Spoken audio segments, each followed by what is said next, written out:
নতুন আলু দিয়ে দেশি মুরগির ঝোল রান্না করা হচ্ছে অনেক দিন পরে। ভাবলাম আপনাদের সাথে শেয়ার করি। হ্যালো এভরিওয়ান, আসসালামু আলাইকুম। আজকে হচ্ছে গিয়ে খুব সিম্পলভাবে রান্না করা হবে, একেবারে পাতলা ঝোল। আর দেশি মুরগির ঝোলটাই আমার ভালো লাগে। তো এখানে হচ্ছে একটা কড়াই দেওয়া হয়েছে, সাথে তেল আর পেঁয়াজ কুচি দিয়ে দেওয়া হচ্ছে। প্রথমে হচ্ছে কি ভিডিও করার প্ল্যানিং ছিল না, এই জন্য সব কিছু গুছগাছ করা নেই। তো পেঁয়াজ বাটা রসুন বাটা একসাথে দেওয়া হচ্ছে।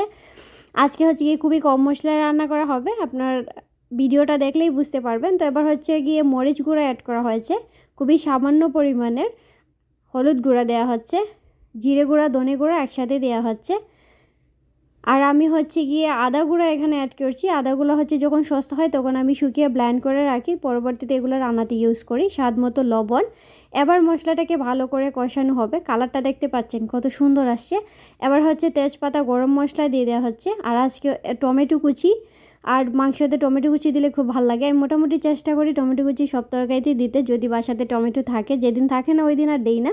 তো মশলা কষানোর পর এখানে হচ্ছে কি আলু আর মুরগিটাকে একসাথে দেওয়া হচ্ছে। সব কিছু একসাথে কেটে রাখা হয়েছিল, আজকে আর আলাদা আলাদা করে কষানো হয়নি। তো একসাথে দেওয়া হচ্ছে। আর দেশি মুরগির বাচ্চাটা হচ্ছে গিয়ে খুব একটা বড় ছিল না, এই জন্য আলাদা করে আর কষাইনি, আলুর সাথেই সিদ্ধ হয়ে যাবে। তো এই যে দেখতে পাচ্ছেন কত সুন্দর একটা কালার আসছে। তো আমি ভালো করে আর কোনো পানি অ্যাড করিনি।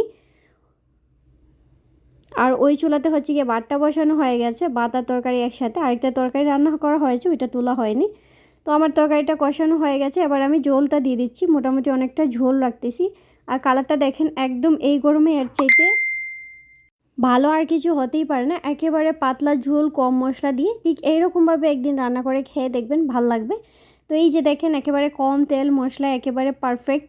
আর স্বাদও কিন্তু আলহামদুলিল্লাহ অনেক ভালো হয়েছিল। ভাইয়া খেয়ে তো অনেক ভালো বলেছিল। তো আপনারা অবশ্যই এইভাবে ট্রাই করবেন। আর আজকে এই পর্যন্তই, সবাই ভালো থাকবেন। হ্যাঁ, অবশ্যই আমার চ্যানেলটিকে সাবস্ক্রাইব করবেন।